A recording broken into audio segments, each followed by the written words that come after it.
Once again, let's review. A utility is a business. Its product is the generation and the delivery of electricity. It has a cash register located at virtually every customer's site. This cash register is called a power meter, and the power meter measures precisely how much electricity is used over a finite period of time and bills for it accordingly. The cash register, or power meter, is owned by the utility company. The customer agrees to allow the utility company to install and maintain the power meter at their site. Altering, disabling, or bypassing a power meter defrauds the utility and is a criminal offense. Theft of power can result in criminal prosecution and sentences, including jail time. Like any business, a utility uses standard accounting methods and terms in the preparation of its financial statements and its customer bills.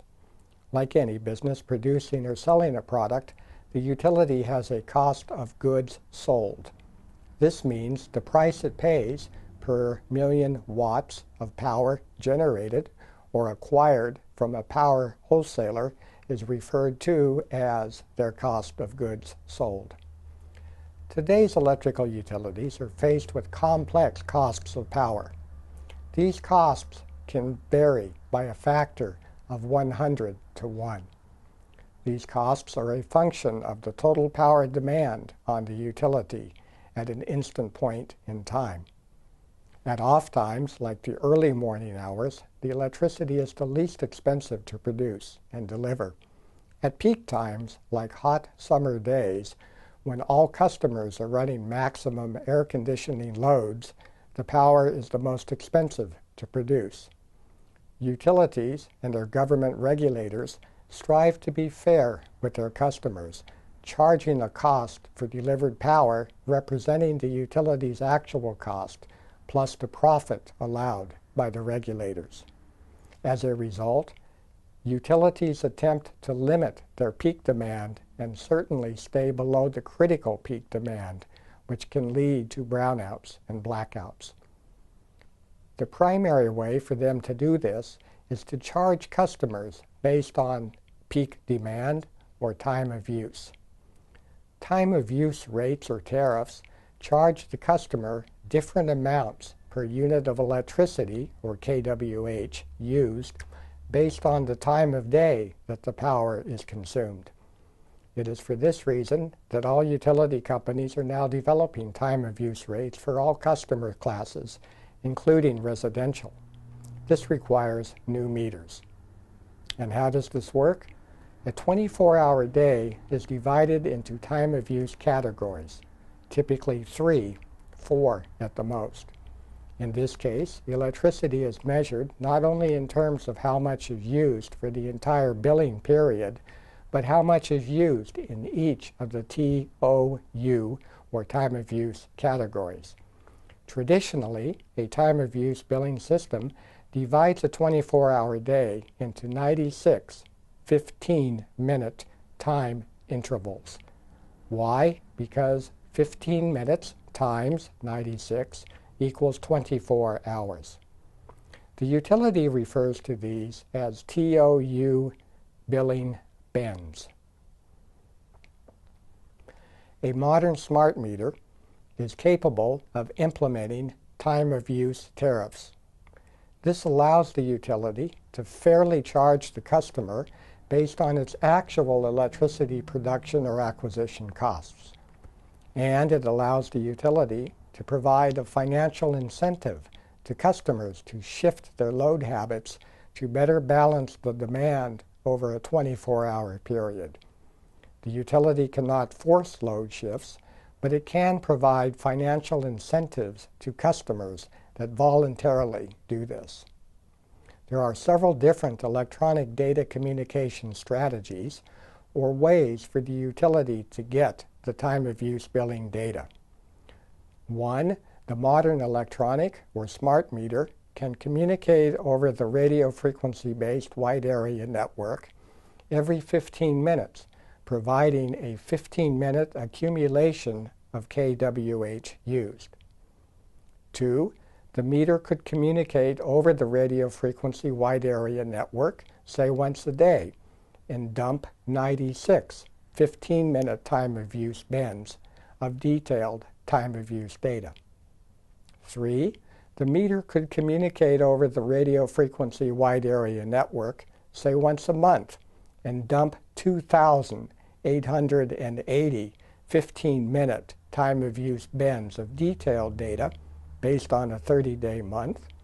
Or, preferably, the smart meter can do most of the data calculations inside the meter and communicate, say, once a month by sending only the total number of billing units, or kWh, used by the customer for the entire month for each of the 3 or 4 time of use periods.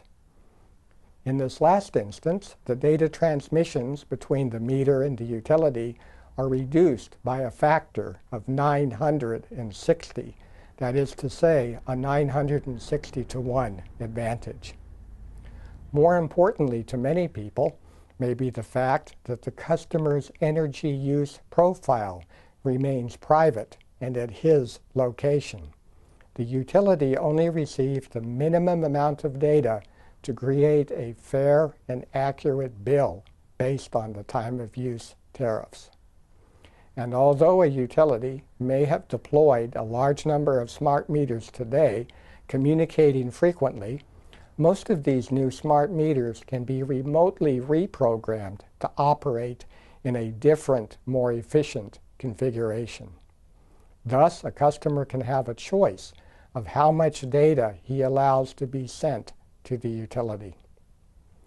Recall that from a societal standpoint and from a utility operational standpoint, the utility simply wants to limit or lower peak demand. The utility doesn't care how this is done by specific customers. The utility does provide economic incentives for customers to conserve in the form of time of use rates and other variable rate structures. The reason to lower peak demand are not just the cost of power produced. As electricity demand on the utility system goes up, it must bring online additional generating capacity to meet that additional demand. And this is called peaking capacity. This is the dirtiest power in terms of carbon and other pollution emissions, and it's also the most expensive power in terms of megawatt production costs. Additionally, the higher the power demand, the greater the wear and tear there is on the utility's entire system, including transmission lines, substations, pole transformers, and the like.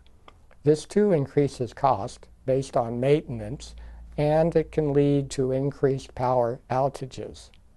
The best of all worlds for the customers and the utilities, as well as the environment, is to use modern, reliable, accurate power meters to bill from, and to allow the utilities customers to manage their electricity use from information coming directly from these meters, while limiting unnecessary data transmissions from the meter to the utility, thereby addressing security, privacy, and even cost of power issues.